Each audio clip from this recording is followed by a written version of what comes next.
تو سطر اور حجاب کے احکام، اور آج کے دور میں میں یہ سمجھتا ہوں کہ مسلمان عورت کا سب سے بڑا جہاد یہی ہے۔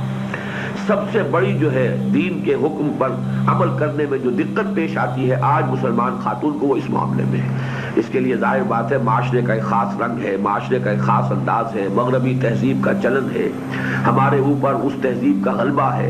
اس میں ظاہر بات ہے کہ ایک انسان کا دین کے اوپر عمل پیرا ہونا واقعتاً آسان کام نہیں، لیکن اس کے لیے یہ اصول ذہن میں رکھیے کہ جہاں جس کام کے لیے دقت زیادہ ہو اتنا ہی پھر اس کا اجر و ثواب بڑھ جاتا ہے۔ جیسے کہ بعض روایات میں آتا ہے کہ حضور نے فرمایا، اپنے صحابہ سے خطاب کر دیا کہ ایک وقت وہ آئے گا کہ جتنا عمل تم کرتے ہو اس کا 10واں حصہ بھی کسی مسلمان نے اس وقت عمل کر لیا تو وہ اس کی نجات کے لیے کافی ہو جائے گا، اس لیے کہ حالات جو ہیں وہ نہایت نامساعد اور ناموافق ہوں گے۔ اس اعتبار سے جتنی بھی اس زمن میں انسان مخالفت برداشت کرے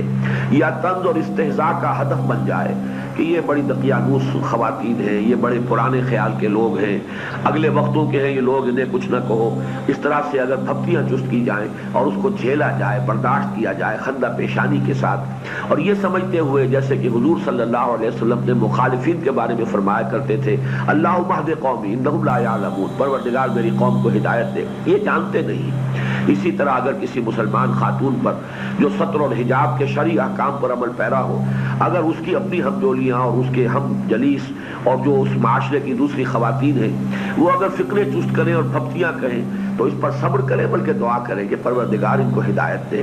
ان کو معاف فرما دے، انہیں معلوم نہیں ہے، ان پر ابھی حقیقت منکشف نہیں ہوئی ہے کہ تیرا حکم کیا ہے، یا انہیں ابھی اتنا ایمان اور یقین نصیب نہیں ہوا ہے کہ تیرے احکام پر عمل کر سکے، لہذا بجائے اس کے کہ اس سے انسان کے اندر ملال اور انتقامی جذبات پیدا ہو، ان کے لیے دعائے خیر انسان کرے۔